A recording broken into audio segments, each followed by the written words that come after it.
నమస్తే, నేను మీ అశ్విని కుమార్. రాజకీయాల్లో హత్యలు ఉండవు, ఆత్మహత్యలే. అట్లాగే శాశ్వత మిత్రులు ఉండరు, శాశ్వత శత్రులు ఉండరు. ఇది మనం ఎప్పటి నుంచో వింటున్న సామెతే. తెలంగాణలో గత 24 గంటలుగా ఒక సీనియర్ పాత్రికేయులు, ఒక డిజిటల్ ఛానల్ నడుపుతున్న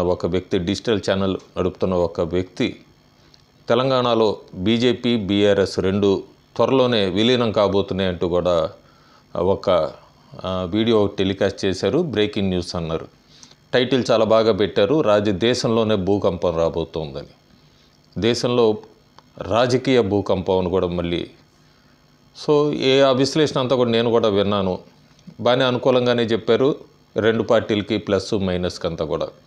సో ఆయన పేరు ప్రస్తుతం చెప్పక్కర్లేదు, కానీ ఇది దాదాపు 2023 అసెంబ్లీ ఎన్నికలకి కొన్ని నెలల ముందు నుంచి కూడా ఈ రకమైన ప్రచారం జరిగింది. ఈ రకమైన ప్రచారంతో నిజం చెప్పాలంటే భారతీయ జనతా పార్టీ నష్టపోయింది, కాంగ్రెస్ పార్టీ బాగా లబ్ధి పొందింది తెలంగాణలో. ఈ రకమైన ప్రచారంతో కూడా కాంగ్రెస్ పార్టీ కొన్ని ఎక్కువ స్థానాలు కూడా గెలుచుకుంది, ప్రజల్లోకి దీన్ని బాగా తీసుకెళ్ళగలిగింది కూడా. అసెంబ్లీ ఎన్నికలు అయిపోయినాయి. అసెంబ్లీ ఎన్నికలకు ముందు కవితని లిక్కర్ స్కామ్లో బీజేపీ అందుకే అరెస్ట్ చేయట్లేదు, ఎందుకంటే బీజేపీ బీఆర్ఎస్ బీ టీము అంటూ కూడా ప్రచారం చేశారు. ఎన్నికలు అయ్యాక కవిత అరెస్ట్ అయ్యాక ఇలాంటి ప్రచారానికంతా కూడా కాంగ్రెస్ పార్టీ లేదా బీజేపీ బీఆర్ఎస్కి వ్యతిరేక శక్తులు వేరే రకంగా ప్రచారం మొదలుపెట్టినాయి. ఇప్పుడు కవితకి బెయిల్ రావటం కోసం కేటీఆర్, హరీష్ రావు మంత్రాలు జరుపుతున్నారు బీజేపీతో. కవిత బెయిల్ రావాలంటే కనుక బీజేపీ కండిషన్ పెట్టింది బీఆర్ఎస్ని బీజేపీలోకి విలీనం చేయమని. సో ఇవన్నీ పక్కన పెడదాం. ఈ రకమైన ప్రచారాలు అంతా కూడా నడుస్తూనే ఉంటాయి. చాలా చక్కగా వివరించారు. ఢిల్లీ ఎన్నికలు అయ్యాకే ఉంటుంది అంటే దాదాపు ఇంకా ఢిల్లీ ఎన్నికలు, అసెంబ్లీ ఎన్నికల సమయానికి సంవత్సర కాలం ఉంది. సో ఒక ఎపిసోడ్ టెలికాస్ట్ చేసుకున్నారు. ఖచ్చితంగా ఢిల్లీలో అసెంబ్లీ ఎన్నికలు పూర్తయ్యాక ఈ విలీనం అనేది ప్రాసెస్ స్టార్ట్ అవుతుందని. నిజంగానే బీజేపీకి బీఆర్ఎస్ అవసరం ఉందా, లేదా బీఆర్ఎస్కి బీజేపీ అవసరం ఉందా?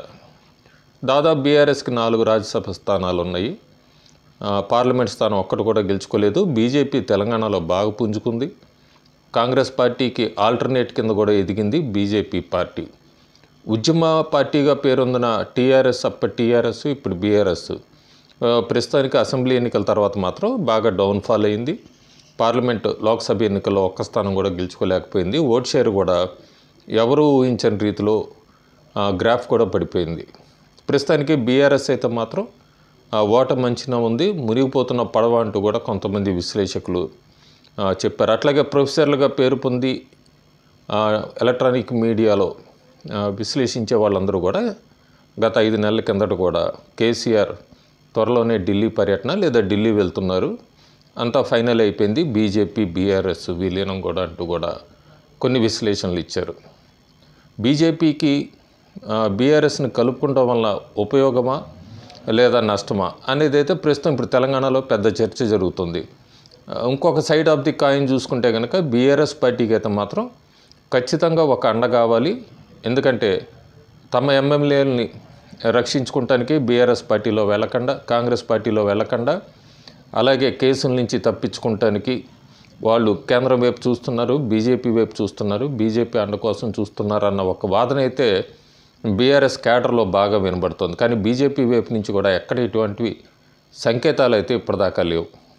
బీజేపీకి కూడా బీఆర్ఎస్తో ప్రస్తుతం అంత పని లేదు, అవసరం కూడా లేదు. ఎందుకంటే బీజేపీ సొంతంగానే ఎదుగుతూ వస్తుంది. దాదాపు 2019 నుంచి కనుక చూసుకుంటే గ్రాఫ్ పెరుగుతూనే ఉంది. అది అసెంబ్లీ ఎన్నికలైనా, లోక్సభ ఎన్నికలైనా కూడా. అంతేకాకుండా బీఆర్ఎస్కి ఎక్కడ ఒక లోక్సభ స్థానం కూడా లేదు.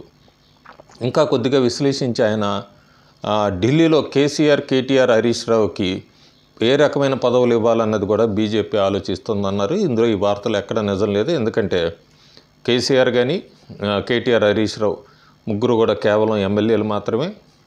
తెలంగాణలో కాంగ్రెస్ అధికారంలో ఉంది. సో వాళ్ళకి ఇక్కడ బీజేపీ అధికారంలో లేదు కాబట్టి ఇక్కడ అసెంబ్లీలో ఏం మంత్రి పదవులు ఇవ్వలేరు. అట్లాగే ఢిల్లీలో కూడా వీళ్ళు ఎమ్మెల్యేలు కాబట్టి అక్కడ ఏం మంత్రి పదవులు కానీ అలాంటివి కూడా బీజేపీ ఏవి ఆలోచన చేయట్లేదు. ఈ ప్రచారం నడుస్తూనే ఉంటుంది. కాకపోతే ఇక్కడ ఒక వార్త అయితే క్లియర్గా కనబడుతుంది మనకి. బీఆర్ఎస్ కనీసం బీజేపీతో విలీనం కాకపోయినా పొత్తు అనేది అయితే ప్రయత్నించబోతోంది. రాబోయే గ్రేటర్ హైదరాబాద్ ఎన్నికలు కానీ తర్వాత 28 అసెంబ్లీ ఎన్నికలు సమయానికి కానీ అన్నది అదైతే వాళ్ళు ఆలోచిస్తున్నట్టుగా అయితే మనకు వార్తలు అందుతున్నాయి ప్రస్తుతం. ఎందుకంటే బీఆర్ఎస్ తన ఎమ్మెల్యేలు ఖచ్చితంగా కాపాడుకోవాలి, కాంగ్రెస్ వైపు చూడకూడదు. సో ఈ రకమైన ప్రచారం అయితే కనుక కాంగ్రెస్లోకి వెళ్దాం అనుకున్న ఎమ్మెల్యేలు ఆగిపోతారు, అటువైపు చూడరు. బీజేపీ తమకు అండగా నిలుస్తుందన్నది బీఆర్ఎస్ ఎమ్మెల్యేల్లో కూడా వినబడుతున్న వాదన. ఏదైనప్పటికీ కాంగ్రెస్ తెలంగాణలో చాప కింద నీరులాగా ఇలాంటి ప్రచారాలతో స్ప్రెడ్ అవ్వాలని చూస్తోంది, బీజేపీని విడగొట్టాలని చూస్తోంది. ఎందుకంటే బీఆర్ఎస్ బీజేపీ మర్జ్ అవటం బీజేపీలో చాలామంది సీనియర్ నాయకులకి ఇష్టం లేదు. ఎందుకంటే అప్పటి నుంచో గత 10 సంవత్సరాలుగా బీఆర్ఎస్ మీద పోరాడుతూనే ఉన్నారు. వాళ్ళందరికీ కూడా ప్రస్తుతం బీఆర్ఎస్ని బీజేపీలో విలీనం చేయటం అనేది అయితే ఇష్టం లేదు. ఇక్కడ రెండు కోణాలు చూడాలి మనం. ఒకటి, బీజేపీని అంతర్గతంగా కుమ్ములాటలోకి నెట్టడానికి ఒక టెలికాస్ట్, ఒక వీడియో అయితే రిలీజ్ అయిందని ఒక వాదన వినబడుతోంది. రెండోది, అసలు బీజేపీ ఇంతవరకు ఎవరితో కూడా బీఆర్ఎస్ వాళ్ళతో మంతనాలు జరపలేదు. అలాంటి మంతనాలకి లీడ్ కింద ఈ వీడియో ఒకటి టెలికాస్ట్ అయింది, బీఆర్ఎస్కి ప్రోగా అన్నది కూడా ఒకటి వినబడుతుంది. సో తెలంగాణ బీజేపీ క్యాడర్లో కానీ నాయకుల్లో కానీ క్లియర్ ఏంటంటే బీఆర్ఎస్ వైపు నుంచి ఇంతవరకు ఇటువంటి ప్రతిపాదనలు కానీ చర్చలు కానీ ఇంతవరకు ఢిల్లీ లెవెల్లో జరగలేరు అన్నదైతే మాత్రం స్పష్టమైన ఇండికేషన్ ఉంది. బీఆర్ఎస్ని విలీనం చేసుకుంటానికి బీజేపీ కేంద్ర నాయకులు కానీ సీనియర్ నాయకులు కానీ ఇప్పటివరకు అప్రోచ్ కాలేదు. బీఆర్ఎస్ నాయకులు కానీ ఇంతవరకు ఢిల్లీకి సంబంధించిన నాయకులు ఎవరికి కూడా ఇలాంటి సంకేతాలు కూడా పంపించలేదు. సో ప్రస్తుతానికైతే ఇది ఒక గాలివార్త కింద కొట్టేయచ్చు. 2023 ముందు అసెంబ్లీ ఎన్నికల ముందు ఇలాంటి ప్రచారమే చేశారు.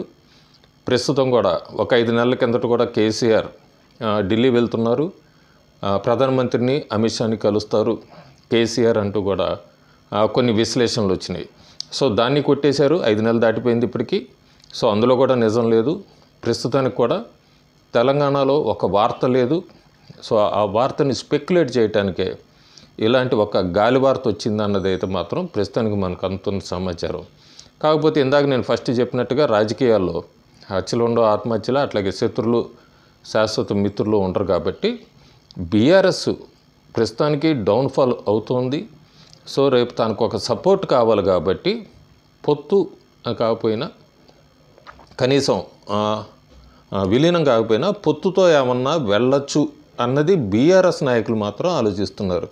ఎంతవరకు అయితే మాత్రం బీజేపీ నుంచి ఎటువంటి సంకేతాలు లేవు. అందులో సీనియర్ నాయకులైన కిషన్ రెడ్డి, బండి సంజయ్, ఈటల రాజేందర్, ధర్మపురి అరవింద్ వీళ్ళెవరికి కూడా బీజేపీ బీఆర్ఎస్ విలీనం అవటం అనేది అయితే ఇష్టం లేదు. వీళ్ళందరినీ దాటి తెలంగాణకు సంబంధించి బిఎల్ సంతోష్ లాంటి నాయకులు కానీ లేదా ఢిల్లీ నాయకులు కానీ వీళ్ళ సలహాని కాదని బీఆర్ఎస్ని బీజేపీలో విలీనం చేస్తారు అనేది అయితే మాత్రం శుద్ధాబద్ధం. సో ప్రస్తుతానికైతే మాత్రం ఇది ఒక స్పెక్యులేషన్ క్రియేట్ చేయడానికే లేదా ఇండైరెక్ట్గా చెప్పాలంటే ఒక రేటింగ్ పెంచుకోవటానికే తప్ప ఈ వార్తల్లో దాదాపు మనం సంవత్సరం నుంచి చూస్తున్నాము, ఇది నడుస్తూనే ఉంటుంది. సో ప్రస్తుతానికి మాత్రం బీజేపీ బీఆర్ఎస్ విలీనం కానీ పొత్తు అనేది అయితే మాత్రం ఢిల్లీలో చర్చ జరిగింది అనే వార్తల్లో ఎక్కడా మాత్రం నిజం లేదు. Thank you.